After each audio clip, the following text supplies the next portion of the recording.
하나님의 말씀 신약성경 빌립보서 4장 10절에서 13절 말씀입니다.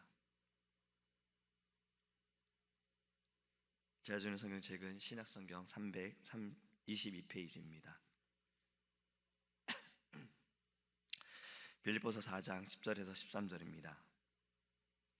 내가 주 안에서 크게 기뻐함은 너희가 나를 생각하던 것이 이제 다시 싹이 남이니 너희가 또한 이를 위하여 생각은 하였으나 기회가 없었느니라. 내가 궁핍함으로 말하는 것이 아니니라. 어떠한 형편에든지 나는 자족하기를 배웠노니 나는 비천에 처할 줄도 알고 풍부에 처할 줄도 알아.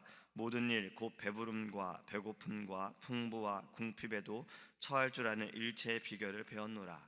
내게 능력 주신 자 안에서 내가 모든 것을 할 수 있느니라. 아멘. 할렐루야.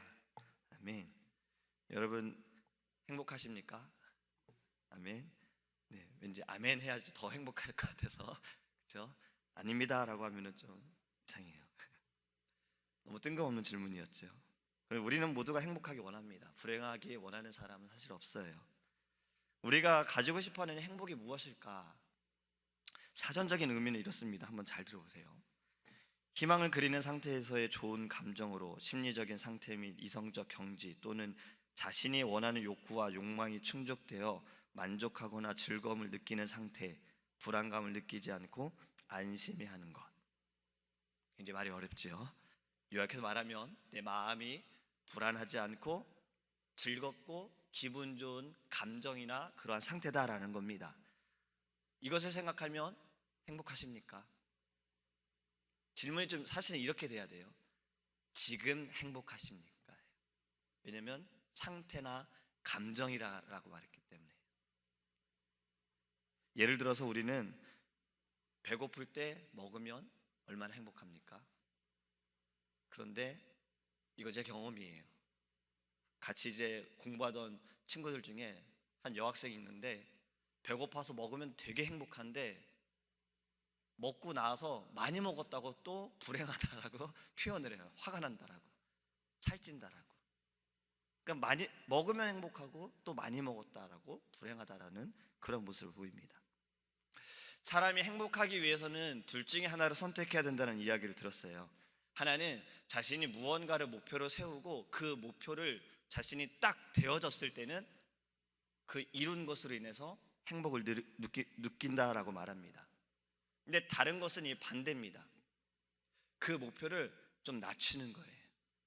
지금의 만족을 하는 거지요. 예를 들어서 우리가 좋은 집을 갖기 위해 돈을 많이 벌어가지고 좋은 집을 갖게 되면 행복한 거예요. 근데 두 번째 행복은 그냥 지금 살고 있는 것에 만족하게 되어질 때 그것이 행복하다라는 겁니다. 이 둘 중에 어떤 게 가장 빠를까요? 사실은 두 번째가 더 빠릅니다. 내가 돈을 많이 벌어서 좋은 집, 남들이 부러워하는 집을 사는 것보다 지금 상태, 지금 살고 있는 이 집, 여기에도 내가 감사하다라는 것이 사실은 더 빨라요. 근데 힘들지요. 모든 사람들이 두 번째의 행복을 찾지는 않습니다. 첫 번째의 행복, 내가 원하는 목표를 크게 잡고 그만큼 되어져서 거기에서 이룰 수 있는 성취감으로 행복을 누리려고 합니다. 오늘의 본문에서 바울은요, 첫 번째의 방법이 아니라 두 번째의 방법으로 인한 행복을 그는 말하고 있습니다. 11절과 12절에 이렇게 말씀하지요. 어떠한 형편에든지 내가 자족하기를 배웠노니 내가 비천에 처할 줄도 알고 풍부에 처할 줄도 알아. 모든 일에 배부르며 배고픔과 풍부와 궁핍에도 일체의 비결을 배웠노라. 할렐루야. 바울은 자족하기를 지금 배웠다라고 말합니다. 이것이 앞에서 말씀드렸던 행복을 누릴 수 있는 바로 두 번째 방법인 거예요.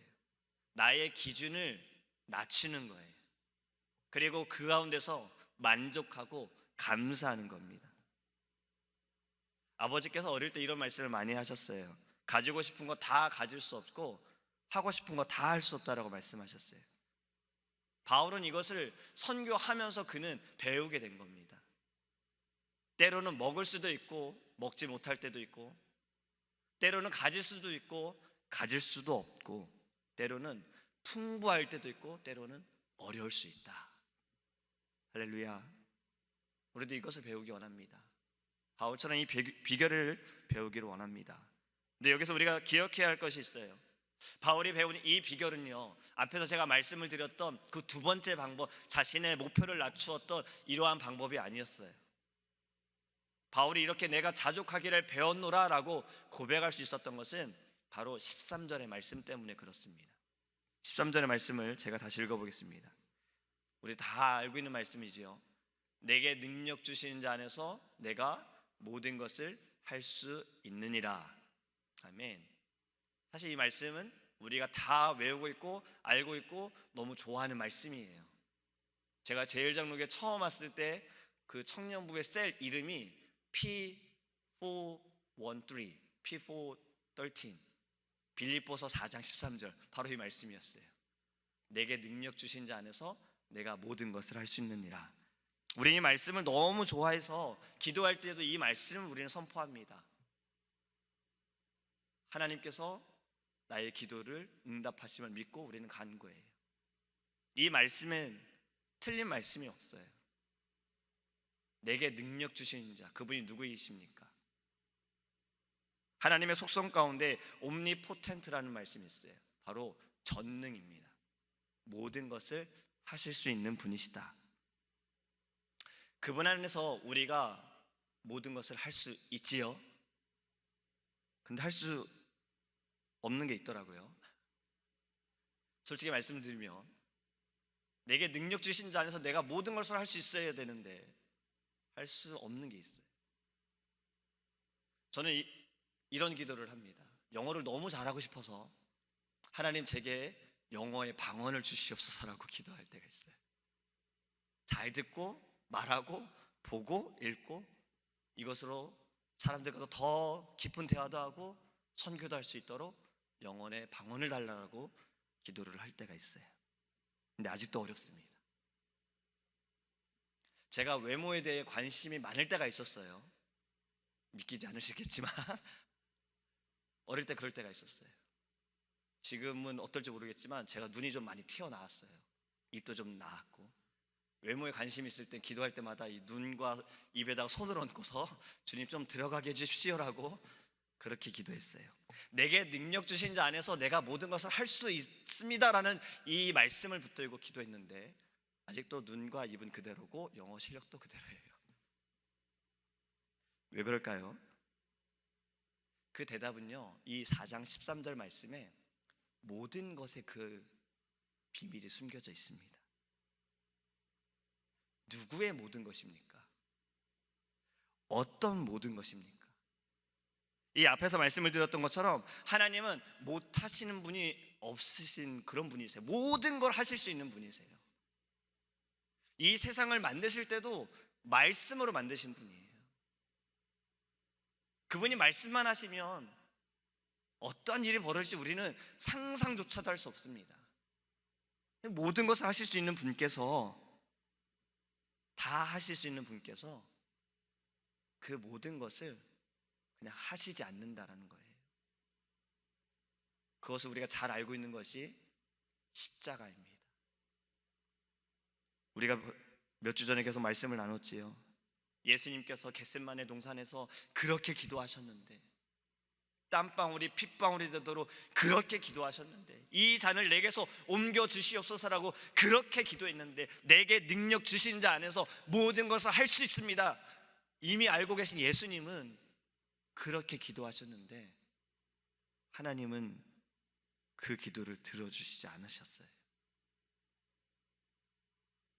하나님께서 내게 능력 주신 자 안에서 모든 것, 이 앞에 붙어야 할 말씀은요, 하나님께서 원하시는 모든 것입니다.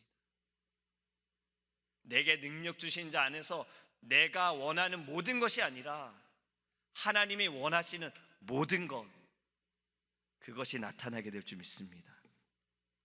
바울은 12절에 비결을 배웠다고 하면서 13절에 이 고백을 한 거예요. 자신의 믿음으로 하나님께 응답받은 그러한 고백도 있지만 더 큰 것은 모든 것이 하나님의 뜻대로 되어지고 있음에 그는 그것을 깨닫고 하나님 앞에서 만족하고 감사하고 기뻐하는 것입니다. 여러분, 이 놀라운 하나님의 뜻을 깨닫기 원합니다. 우리도 이 비밀을 깨닫기 원하고 우리도 자족하기를 간절히 소망합니다. 주신 이도 하나님이시요 거두신 이도 하나님이십니다. 그렇다면 주신 것도 이유가 있으시고 가져가신 것도 이유가 있으신 거예요. 어제 목사님께서 말씀하셨던 부자, 많은 곡식을 곡물을 얻었던 이 부자가 무엇을 했어요? 창고에 쌓아뒀어요. 그리고 그날 밤에 하나님께서 그의 생명을 거두어 가셨죠. 부자에게 그 곡식을 많이 거둘 수 있게 하신 이유는 창고에 많이 쌓아두고 네 평생에 죽을 때까지 그거 먹고 살아라, 그 이유였겠습니까? 아니에요. 돌보라는 거였습니다. 내 이웃을 돌보고 가난한 자를 돌보고 어려운 자를 돌보라고 그렇게 주신 거예요. 하나님께서는 다 이유가 있으십니다. 그 뜻이 있으시고 목적이 있으세요. 우리는 그 뜻을 발견해야 합니다. 우리의 행복은 어디에서 옵니까? 이 세상의 사람들 그 행복의 기준처럼 내 감정과 상태에서 옵니까? 성경에서 분명히 말씀하시기를 항상 기뻐하라 라고 하셨어요. 기뻐하라, 명령입니다. 그리고 이 앞에는 어떤 조건도 없어요. 그냥 항상 기뻐하라라는 거예요. 우리는 기뻐해야 해요. 죽을 뻔한 자가요, 생명을 얻게 되면 삶이 달라지더라고요. 목적이 달라지고 비전이 달라지더라고요. 이전에 이것 때문에 막 살았던 사람이 죽을 뻔하다 살아나면 좀 주변을 돌아보게 되는 것 같아요. 자신을 위해 살았던 것이 좀 달라지더라고요. 우리도 죽을 뻔한 자가 아닙니까? 죄로 인해 우리는 죽을 뻔한 자가 아닙니까? 죽어 마땅한 자였지 않습니까? 주님 때문에 우리는 다시 살게 된 겁니다. 그럼 생명을 주신 이유가 있는 거예요. 우리는 그 이유를 깨닫기 원합니다. 주님과 함께 주님 안에서 주님이 주시는 그 은혜 가운데 우리는 기쁨을 누리며 살아가기 원합니다. 어느 목사님께서 이런 말씀을 자주 하셨어요. 하나님께서 우리에게 주신 이 모든 상황과 환경은 하나님의 최선이고 우리가 해야 할 것은 이 가운데서 최고의 영광을 하나님께 돌려드려야 된다는 거예요. 그 말씀이 뭘까요? 왜 내게 주신 이 모든 상황이, 왜 지금의 이 환경이 나는 별로 그렇게 최선인 것 같지 않은데, 나는 별로 만족스럽지 않은데 왜 최선이다라고 할까요? 그것은 내가 받을 수 있는 그릇이 그렇기 때문에 그렇습니다. 그리고 이것이 하나님의 이유가 있기 때문에 그렇습니다. 어려움 가운데도 하나님의 뜻은 있으십니다. 어떻게 저러한 일이, 저 사람 저렇게 열심으로 하나님께 예배하고 기도하고 사모하는 자인데 어떻게 저런 일이 저분에게 있을까? 우리는 그 뜻을 알 수가 없는 거예요. 그렇지 않습니까? 우리가 하나님의 뜻을 알 때는 되게 언제가 그렇습니까? 시간이 좀 지나 보면 알 수 있어요. 그래서 주님께서 그렇게 하셨구나. 주님께서 그래서 나를 이렇게 인도하셨구나. 우리는 그때 알 수가 있잖아요. 여러분, 하나님은 뜻이 있으신 분입니다. 계획이 있으신 분이세요. 질서의 하나님께서는 모든 것을 그냥 우리처럼 감정대로 행하시는 분이 아니세요. 창세 전부터 우리를 계획하셨던 분께서 지금의 이 모든 삶도 하나님의 계획 가운데 있음을 믿으시기 바랍니다. 우리는 하나님의 그 이유와 목적과 뜻을 발견하고 거기에서 최고로 하나님께 영광을 돌리기를 간절히 소망합니다. 오늘 바울이 고백한 것처럼 자족하기를 배우기 원합니다. 지금의 모든 상황에 감사하기 원해요. 그리고 내게 능력 주시는 자 안에서 하나님이 원하시는 모든 것을 할 수 있음을 제가 믿습니다. 이렇게 고백하기를 주님의 이름으로 소망합니다. 기도하겠습니다. 사랑의 하나님, 바울의 이 고백이 우리의 고백이 되길 원합니다. 내가 풍부에 처할 줄도 알고 비천에 처할 줄도 아는, 하나님, 이 모든 상황과 환경은 하나님의 뜻이 있으시고 이유가 있으심을 깨닫기 원합니다. 우리가 풍부한 것도, 우리가 잘 먹고 우리가 잘 살기 위해 주신 그것이 아니라 가난한 자를 돌아보고 어려운 자를, 이웃을 돌아볼 수 있는 그러한 이유가 있음을 깨닫게 하시고, 때로는 우리가 어려울 때 그 뜻도 하나님 깨닫기 원합니다. 그것에서 주님을 더 의지하며 주님을 예배할 수 있는 그러한 마음들이 우리 안에 넘쳐나게 하여 주시옵소서. 하나님, 우리에게 주신 사명과 직분에도 하나님의 뜻이 있고 하나님의 그 이유가 있으시고 계획하심이 있으십니다. 우리가 해야 할 것이 무엇입니까? 하나님께서 부르실 때 우리는 가야만 합니다. 머무를 수가 없습니다. 그때는 우리가 알 수 없습니다. 주님이 먼저 우리에게 오실지 아니면 우리의 생명이 다하여 주님께 먼저 갈지, 그것은 아무도 알 수 없습니다. 그때를 알 수 없는 우리, 날마다 준비하기 원합니다. 말씀으로 준비하기 원합니다. 하나님, 기도함으로 준비하기 원하며 주님 주신 이 사명과 직분을 가지고 믿음으로 우리가 나아갈 수 있도록 하나님 우리를 붙들어 주시옵소서. 내게 능력 주신 자 안에서 주님이 원하시는, 주님이 뜻하시는, 주님이 계획하시는 모든 것을 할 수 있음을 믿습니다. 나의 뜻이 아닌 아버지의 뜻대로 되게 하여 주시옵소서.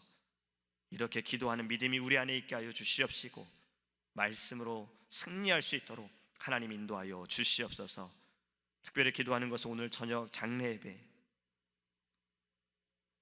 사랑하는 성도님들, 사랑하는 이들이 떠나는, 잠시 이별하는 이 아픔들, 하나님 장례 예배 주님 말씀을 전하시는 담임 목사님에게 주의 성령으로 하나님 역사하여 주셔서 예배 참여하는 모든 심령들이 하나님이 부르시는 그때가 있음을 깨닫게 하시고, 우리가 생명을 다하는 그날까지 주님을 위하여, 주의 영광을 위하여, 주의 나라를 위하여, 내 만족이 아닌 주님의 만족과 주님의 그 능력과 주님의 그 사랑을 위하여 살아갈 수 있는 하나님, 그러한 귀한 시간 될 수 있도록 예배 가운데 함께하여 주시옵소서. 유가족들을 주님께서 위로하여 주시옵시고, 우리가 정말 이 예배에 혹시 믿지 않는 자가 있다면, 믿음이 부족하고 흔들리는 자가 있다면 말씀을 통하여 그들이 다시 한번 주님께서 왜 우리에게 생명을 주셨는지를 깨닫는 귀한 놀라운 시간 될 수 있도록 주님께서 예배 가운데 은혜를 내려 주시옵소서. 우리에게 주신 생명도 하나님, 나를 위하여 살아감이 아니라 주를 위하여 살아가기 원합니다. 항상 기뻐하는 자, 이 생명만으로 다시 살 수 있는 이 기쁨만으로 가지고 나아갈 수 있는 믿음의 성도가 될 수 있도록 주님 우리에게 성령으로 임하여 주옵소서. 감사하며 예수님의 이름으로 기도합니다. 아멘. 하늘에 계신 우리 아버지여, 이름이 거룩히 여김을 받으시오며 나라의 임하옵시며 뜻이 하늘에서 이룬 것 같이 땅에서도 이루어지이다. 오늘날 우리에게 일용할 양식을 주옵시고, 우리가 우리에게 죄 지은 자를 사하여 준 것 같이 우리의 죄를 사하여 주옵시고, 우리를 시험에 들게 하지 마옵시고 다만 악에서 구하옵소서. 되게 나라와 권세와 영광이 아버지께 영원히 있사옵나이다. 오직 주의